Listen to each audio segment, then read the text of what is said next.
Hey, what's going on, guys? It's Jack. New alpha build means we have some healer changes at long last, and I'm here to talk about primarily the changes to Oracle because they had a big revamp, but there are also a couple changes to the disc tree and a couple changes to Voidweaver, as well as a final change for all of the healers, where just like we talked about in our last video or a couple videos ago, they're now increasing the value of cooldowns and raid output in a 5-man environment. The dev note, and this is for all the healers and all of the healers raid cooldowns, they say that we're making some changes to raid healing cooldowns in the War Within to increase their effectiveness in content with less than 20 players. Our goal is to make these spells feel powerful in all forms of content like smaller dungeons, PvP, or raid groups.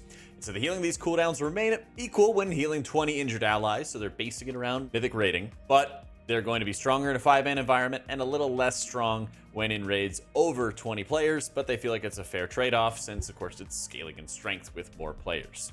So as a result, for the priest specifically, Luminous Barrier, lol, has its absorb amount increased by 400%. It's still like, at best, 20% of your life, usually like 15-ish% of your life in an absorb amount on a 3-minute cooldown for 5 players, which is not very good.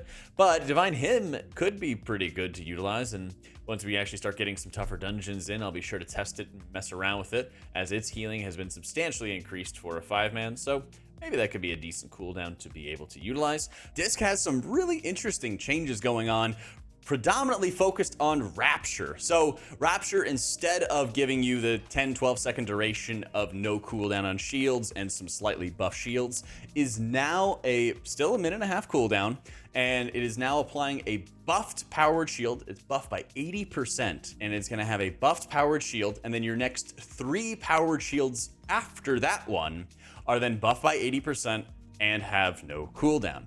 You can also talent into Exaltation right below Rapture for 2 additional shields that are also going to be buffed.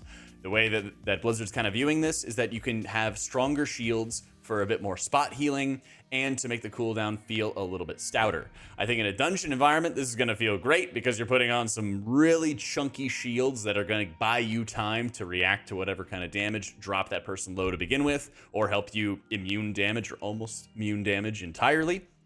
In a raid environment, thank goodness I never have to hear about using Rapture and Evangelism together ever again. You could basically still do that if you wanted to run either, with Exaltation or with Rapture. You could use it in that way. You could also use it just kind of on your own during low amounts of damage, or even for like a mini ramp to provide extra amounts of shields to people who are particularly vulnerable.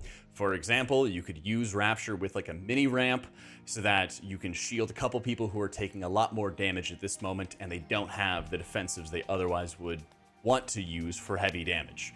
For example, if you're on like a Smolderon section, somebody used their defensive on the first smash, they don't have it on the second smash, well then you can mini ramp, have some extra absorbs for 3 to 5, actually 4 to 6 extra targets, because the Rapture shield is also buff that you cast on that person, and then you'd have a bit more flexibility there. So great change, fantastic change. I think the extra flexibility is going to be really nice, and it'll be more of just an extra life-saving tool that you have in your arsenal. Of course, if you're enjoying these alpha breakdowns, make sure you subscribe to the channel, and if you'd like to support further, check out our Patreon in the description below.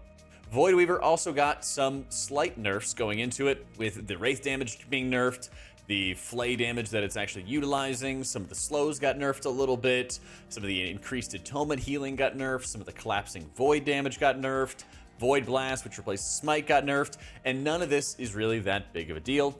It's actually no surprise whatsoever, because the Void collapse damage was incredibly OP, the Wraith itself was dealing tons of damage. The fact that they are not changing the overall design of Voidweaver is excellent. It was just doing obscene amounts of damage to the point it was just like full topping everybody off. I didn't expect it to stay that way, so I'm glad that they're just adjusting the numbers and they're not worrying about the overall design. So very pleased about that. The one design thing that I did see them change for Voidweaver was that they did make it so that the collapsing rift void is no longer dragging enemies in towards the center of it. That was a little bit of a last minute change. One week it was working that way, and then the next week it was not. So cool. And really, this brings us to the large changes that Oracle Priest has. And of course, Oracle is shared between Holy and Disc and has been the least favorite hero talent for healers, I think, by far. So I'll have the link to all of the changes in the description down below if you want to read through all of it. But let's see what it actually means. Let's talk about the good, and then we'll talk about the bad, and then our final conclusion going into it. The good is that you no longer have to catch a buff with Oracle Priest any longer. Every time you use Premonition, it's giving you that personal buff now, and it is then cycling immediately to the next one. You are no longer casting different spells and trying to like laser in on one specific buff or another. You are going to cycle through each of the buffs. First, it's going to be Piety, which is the healing increase and the overheal protection. Then it's going to be Insight, which is giving you cooldown reduction for your spells. Then it's Solace, where you apply a increased healing taken buff to one ally with the use of your single target heals. You're always going to be rotating between them. You also are going to be having the option between having Premonition on a 45-second cooldown or making it a 1-minute cooldown that is also being like 30% stronger. Now, I'm sure they're going to adjust some of the tuning for some of this because 30% is pretty massive, but the idea of being able to use 2 Premonition buffs back to back for a Disc Priest, for example, with a 1.5-minute cooldown on Evangelism could be really, really insane. So you could stack Piety and the increased healing with the cooldown reduction so that you could then get cooldown reduction for some of your like inescapable torment proccing spells like Penance or Shadow or Death or something to just burst more DPS, creating more healing that's also getting buffed by the Piety essence. Feels pretty good. You're also naturally getting 2 chargers now. There's no grand reveal. You get enough stacks and you get a proc and you get an extra buff at this random time. You don't have to track any of the buffs. There's no longer any stack tracker or anything like that for shields or Prayer of Mending. Doesn't exist anymore. And Disc Priests are not incentivized to cast Prayer of Mending. Holy Priests are not incentivized to cast Power Word Shield anymore. So they've kind of just separated those awkward things. One of the talents, Divine Feather, was basically if you give somebody else a feather, you get the feather as well. It's also making it so that it's just increasing the feather speed for you by 10%. So you could just take that, and if somebody yoinks your feather, then you're going to be fine and you're always going to get a net benefit. That also competes with a cool talent called Save the Day. Love the talent name. And after you cast a grip, then you're able to cast another one within 6 seconds. So I really, really like that. It's actually kind of a nifty, like if you misfire your grip and miss the person, you still have a chance to sort of recover it. So I like that a lot. You also are having some defensive boost coming into play here, where you have a talent called Desperate Measures, which is increasing the duration of your Desperate Prayer by 10 seconds. So now it's a 20-second duration, which is pretty long.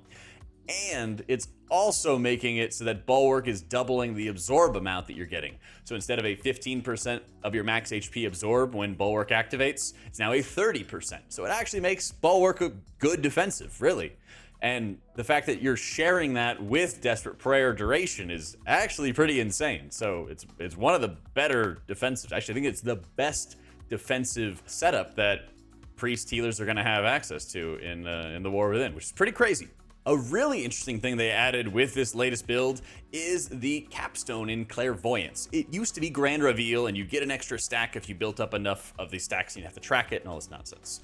Now, after you use Solace, which is the 3rd buff in the grouping, your next Premonition grants you all of the effects. So you kind of have this like massive hurrah. At the moment on Alpha, I think it's bugged because you basically use Solace and then it instantly gives you the Clairvoyance. So you could basically just cast the Solace and immediately get triple buff right afterwards. I don't think that's intended, but who knows? It's really, really cool because it makes Solace feel like you're kind of prepping for the next big thing instead of feeling kind of like a worthless buff or a really super hyper weak buff. So I like that they made that sort of change, and you're actually getting this like full super buff at certain points throughout. Although I think that it kind of mirrors what you would probably end up doing anyway with the spec, is you would want to like stack the buffs together to more precisely yield the maximum sort of value from it.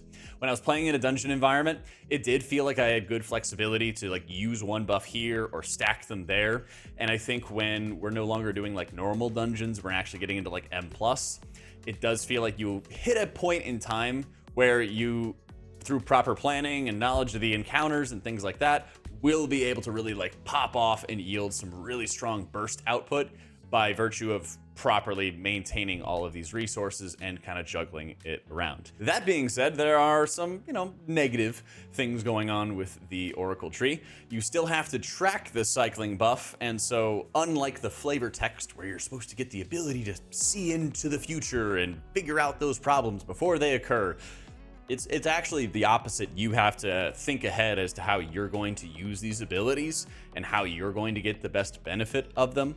I know we've been focusing pretty heavily on disc throughout our conversation here, but even if you were playing Holy, it looks like you would really be wanting to use some of the insight buffs and getting like more prayer of mending value, probably getting more value out of your holy words, while Healing Chorus, which is the circle of healing buffing talent for Holy Priest in Raid right now, is really powerful. When you're not having as much of the renews out from your tier set anymore, you may not be getting like max stack value all the time anymore. So I don't know if you'd really want to be using insight buffs on Circle of Healing instead of other holy words, but basically you'd still want to make sure you're lining up the buffs where you're able to get the most advantage out of them in a lot of cases. So I think you'd be kind of teeing up those moments where you'd want to be using your prayer of mending and want to be using your holy words with the insight buffs to get some kind of better value out of it. And I think that it's just kind of awkward to be doing it when you're also keeping track of everything else, because this hero talent system in a lot of ways has been very passive, but Oracle very much takes a lot of your time, focus, and attention to be able to get value out of it. One note I found with Disc is that you have a buff called Waste No Time, which for Disc will give you an instant radiance. For Holy, it'll give you an instant heal or prayer of healing. Now these are occurring after you cast Premonition, which is kind of a pain for Disc Priest in a raid, because you're usually using Premonition to buff your healing in one way or another before the damage has gone out, so that you are then increasing your healing there.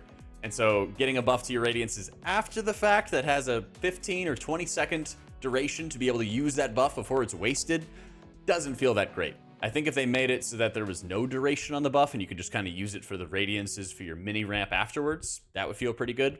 In dungeons, you don't have that issue. You're kind of casting enough radiances so that in some cases it's actually kind of perfect for the players that really liked the Season 2 tier set from Aberrus where you got the instant radiance casts. It feels quite a bit like that, which is pretty darn cool. It just seems like it'd be an odd raid issue that you'd have to be dealing with. For Holy Priests, I know that they really pointed out foreseen circumstances, which gives you either 10% more damage reduction to Pain Sup, or Holy Priests get a measly 2 seconds of Guardian Spirit uptime, being very, very imbalanced. So that's a bit of a frustrating point that they have to still deal with, and I think they should still be correcting to make it more valuable for Holy Priest.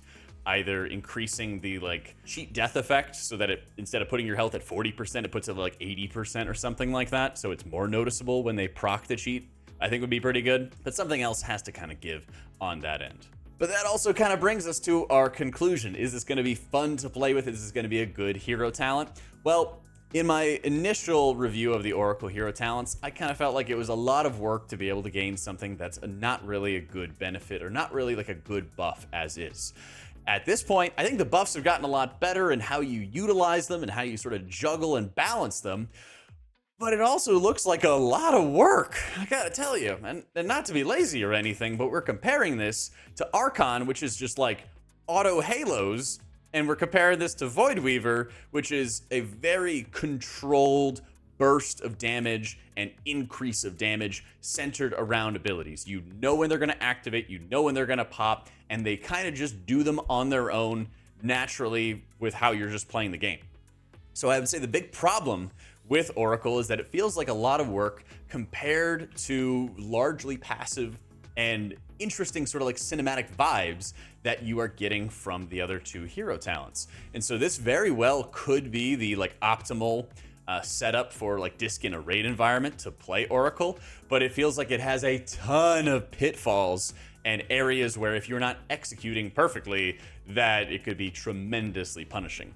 That being said, I don't think that's really the end of the world. They could make I honestly think that Oracle is now the sweaty tryhard nerd spec, but if that's your cup of tea and you can sort of handle all the things going on with it, great. I think that there's going to be a lot of cases where you'd probably just want to run Voidweaver as a disc rating main just because of the consistency factor with hitting your ramps at the same time and making sure that, you know, you're not having anything risking it or something like that, or having a scuffed ramp as a result.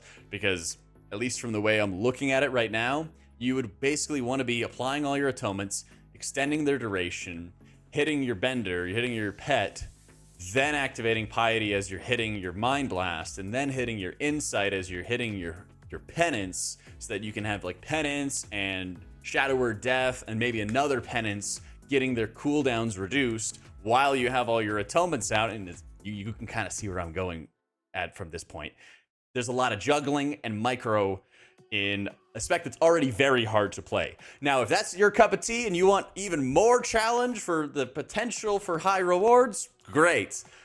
Just saying though, Dragonflight hasn't been too kind to the raiding Disc Priest with having a lot of work and properly rewarding you for the work you're doing. Please forgive me if my skepticism that you're going to get that reward later on, if the tuning is going to stay that way, is actually going to be coming to fruition. So all in all, I think Oracle is much improved from where it was previously, and it is in a much more playable state. I will say it is a lot more maintenance and a lot more work than the other hero talents that it's compared to, and that aspect hasn't actually really changed. At the moment, it seems like it's powerful enough that it's going to be worth the extra work that you would have to undertake to be able to use this properly. I just don't know if many people or most people would really want to do it, so be sure to let me know in the comments down below. Overall, I would give Oracle, going from our old tier list from like a D or an F, I think this is like a C+, B-, and that it could be really fun if you feel rewarded for it, but that is a lot of extra work I think that you're undertaking for a hero talent that also doesn't really have much of like a visual sort of stimulus that's going on either.